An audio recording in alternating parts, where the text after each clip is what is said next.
Hey you guys, it's Rachel here with Senza Tempo Cane Corso. Out here with the babies.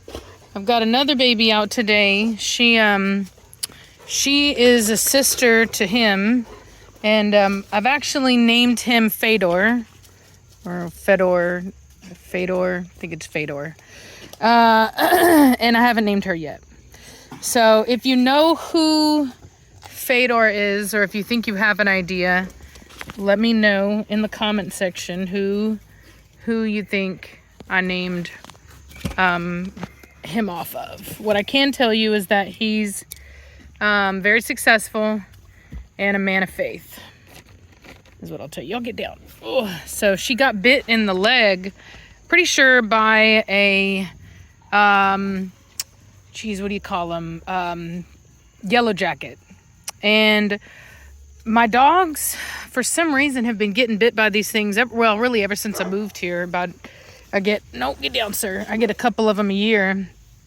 And, no, he's so pretty. Fedor, no. Shh. He's such a gorgeous dog. And she is, too. Look at these heads, y'all. I'm so happy. I'm really progressing a lot with my program, and you take steps forward, you take steps back. Is that velocity? Yep, look at that structure.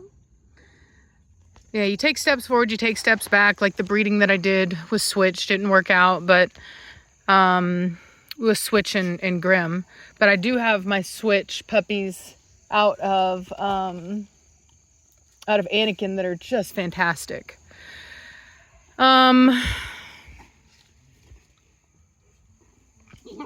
And then things didn't work out with Freya, but you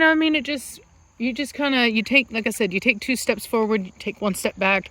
And if that's anything I can teach you guys, just in your everyday life, and it's got nothing to do with the Corso, is, in life,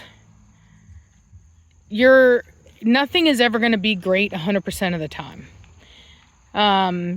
Really and truthfully, even people who are good at what they do and who are by all measures successful at what they do are going to hit obstacles. You're going to have things that threaten your business. You're going to have customers that are mad. You're going to have internal problems with whatever it is that you do, whether it be services that you provide or, employees that you may have. What do you have? For me, working in the animal business, it's about as bad as it can get, because you've got employees, you've got, services, whether that be stud service, things like that. What do you got? Psh, drop it. Asia, what do you got? Let me see. Come here. Asia. You got these dogs that are constantly Asia, trying to kill themselves. Shh. I knew it. Plastic. If there is plastic to be found, boy howdy, best believe they're gonna find it. This is my trash area. I dump it out. I've been doing this just today. 4 pieces of plastic. Put it down. Shh. It's not for you. No. Anyway, there's always going to be obstacles. And when you learn to just accept that, and you don't act like... See, the worst thing you can do is... Does anybody ever remember that story that a lot of us read when we were kids? And I don't remember exactly what it was. I only remember that it was like a nut fell on a chicken, I think. And she started screaming that the sky was falling. She thought that the sky was falling because something fell from a tree and hit her in the head. And those lessons that they show us, them stories are important because they teach us really important life lessons. And that's the thing. Beautiful. Is that no matter what you do, sometimes things are going to fall and hit you on the head. And it may put you in a mood, and that's fine. I think that a lot of people think that to be successful means that you have absolutely no emotional reaction at all to what's going on, and you just, handle it. And it's like a Superman, or like, you know what I mean? Like a super person, how they're just like, they maintain their composure, and it's not realistic. I'm not saying you should freak out, but I am saying that give yourself some grace. You know what I mean? You're allowed to be frustrated, but what I try to do is I try to keep it to myself. I will get quiet. You won't really hear from me. I'll go in my room. Sorry, I had to holler at my other dogs. My daughter is working with one of the bullies out there, and anyway, it's a noise. But my point is that, I will go to myself. I will just go and, be by myself, and just kind of be, accept the fact that that's the mood that I'm in. And that's the thing, like when things don't go well and you're frustrated, sometimes you just have to do the bare minimum of what you need to do, get all your responsibilities done that you have to get done to make things run. Like for me, that's, letting all the dogs out, feeding them, doing those bare necessities. And then I will just literally go up into my room and get up in my bed after the last shift on the dogs, and just watch a show, or, go to bed. Like it's just it's just what you have to do sometimes for yourself to mentally be able to continue with what you're doing. And just to recognize that it doesn't mean anything when it does, that you're taking care of yourself, and that, and not to ever, and this is a big one, shh, don't you pick it up. The most important advice I can give you is to never, ever make a decision, or believe any strong thought process about yourself when you are not in a good mood. Because when you're not in a good mood, you're not going to be easy on yourself. You're going to say the worst things to yourself. You're going to think the worst things. All of your fears are going to come to the surface. And it's really important that you not pay any mind. It's the one thing about me, because I can be a worrier. You know what I mean? I can be the type to kind of like, my brain can kind of run away with me sometimes. And, I guess you just call that anxiety. I don't know. These days, there's like a name for everything.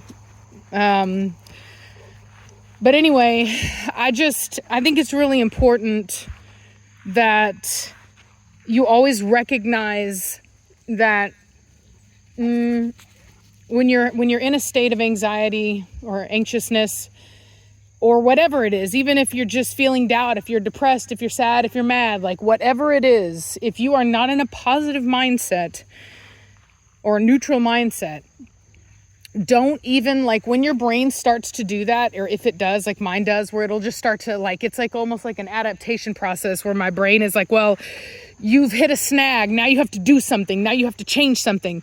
And that's a lie. Like, okay, if you keep having the same problem, yes, that's probably a sign that you need to address an issue. But this is the first time you've had this issue, it's just a one-off. There should be no reason to just all of a sudden pull up, all the maps of your life and look and see, okay, where did I go wrong? What do I need to change? Because that's not really what's going on. You're in a momentary moment of discomfort and distress, and that's normal. It rains on the just and unjust alike. So it's a thing. And don't you run into me. And so, like I said, it's important to recognize where your brain is at, and don't allow yourself to go into a state of unrest in regards to what you should be doing with your life choices. Just have that moment. And, for me, what I do, because my daughter asked me this one time, she goes, well, what do you do when your brain is doing that? And I literally will tell my brain, I'm literally like, I'm not listening to you right now. Now is not the time. And it's a very logical point because you're not yourself when you're feeling that way. So there's no reason to take it seriously. And I think it's a very normal and healthy thing to do. And that's what I do. You know what I mean? And it works for me. And it's not like it immediately shuts off, but it's like, as that happens, I don't even let it sink in. You know what I mean? It would be as if like a toddler was trying to yell at me. It's like, it doesn't matter because you don't matter. You know what I mean? Like your point does not matter. So I'm not going to listen to it. But anyway, I didn't realize this was going to be my TED talk on handling disruptions in your business, but it's turned into that. So yesterday I had a tough day. Her leg was like super swollen, like way worse than it is now. And she's a really important dog for me. She's my keeper out of Bella Rose and Batista. And something I've been trying to keep in mind is it's wild, but it's called the Serenity Prayer, and it's typically used for people that are struggling with addiction. But I do find it was very instrumental for me when Preacher was dying, and I was having a really hard time dealing with it. And anyway, you're basically asking for God to help you to accept the things you cannot change, the courage to change things you can, and the wisdom to know the difference. And what that really does, when you really think about it, is that it releases you of the false belief that you have any control over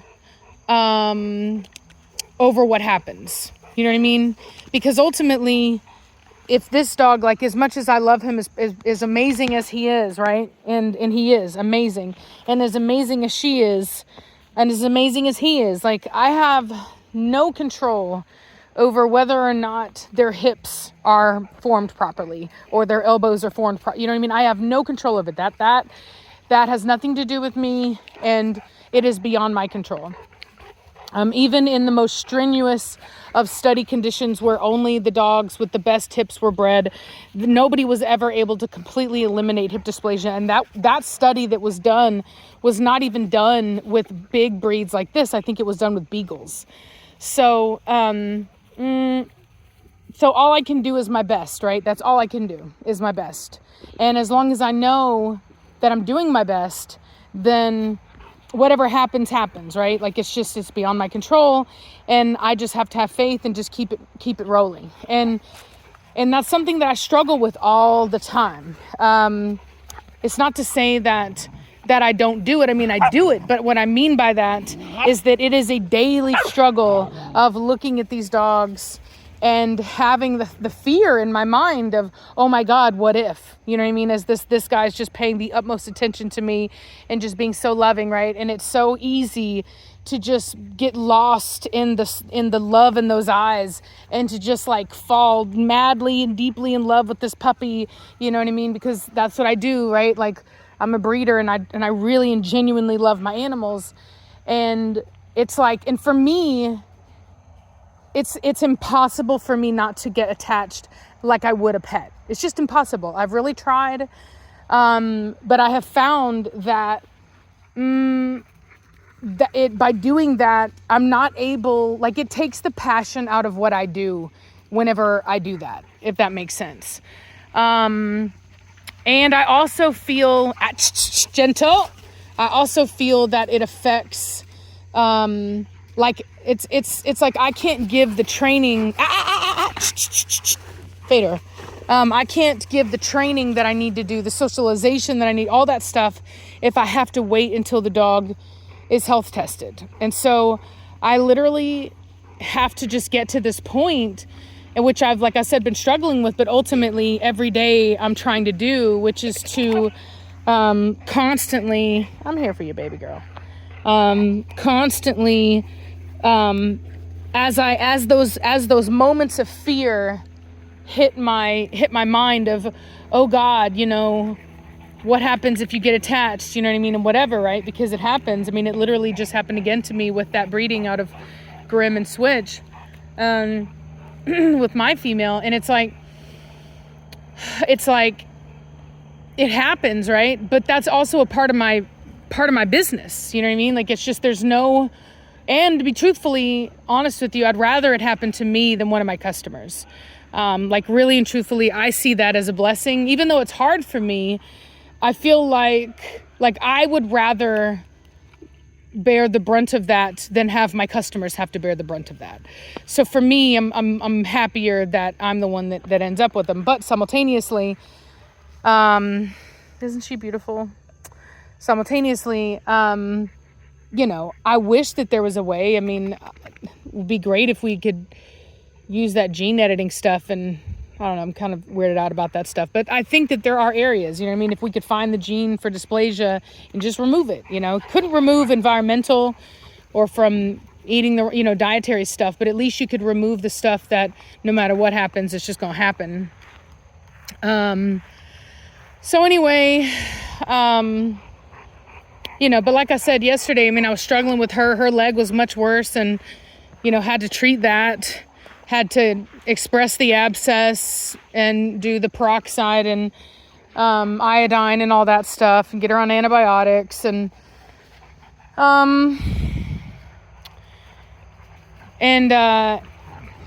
you know, anyway, it's just a thing. You all right, preacher? Shh, hey, you be gentle or I will get on to you.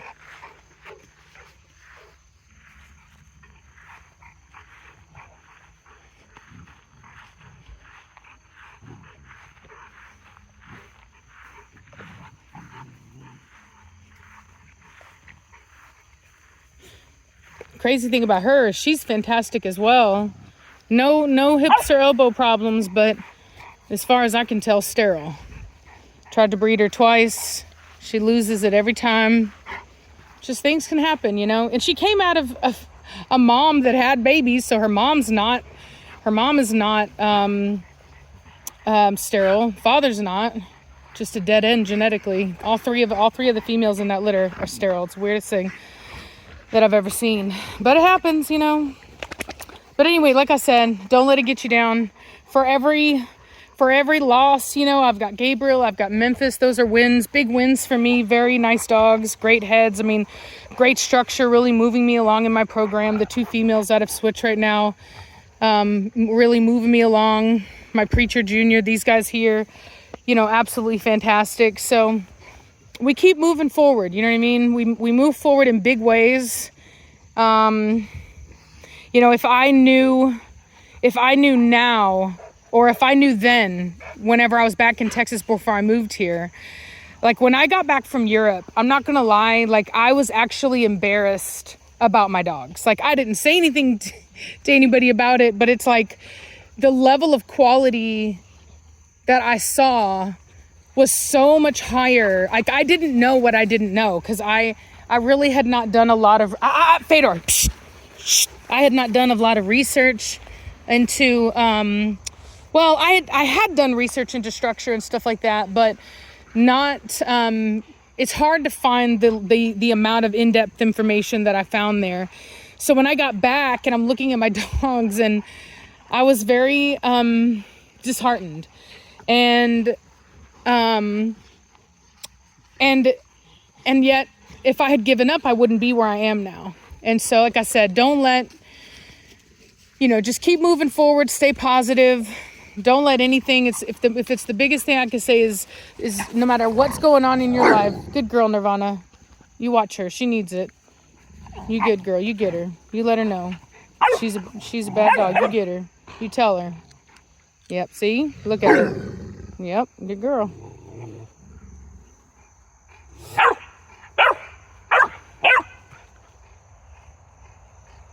Good girl. So anyway, look at her. She's so childish.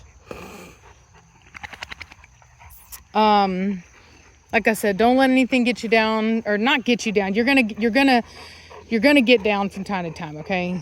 Unavoidable, but don't stay there. Don't think it's the end. Don't think it really even matters. You know, focus on your dreams and your goals and how to achieve them. Focus on what you love about what you do. Find people that you look up to that are good at what you do, and so that you can try to be as good as them, try to emulate them, and really protect yourself from criticism of people who have no interest other than bringing you down in life. And it doesn't matter who they are in life, whatever it is, whoever it is. Gosh, Nirvana. I don't know what that's about. Look at him. He is ticked right now.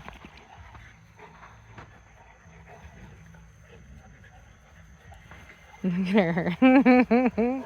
Super dominant, man. Super dominant. He don't want to take no crap off nobody. Good girl, Nirvana. She gave him a good lesson. She gave some good lessons today. Well, anyway, I'm gonna let y'all go. I just wanted to share that.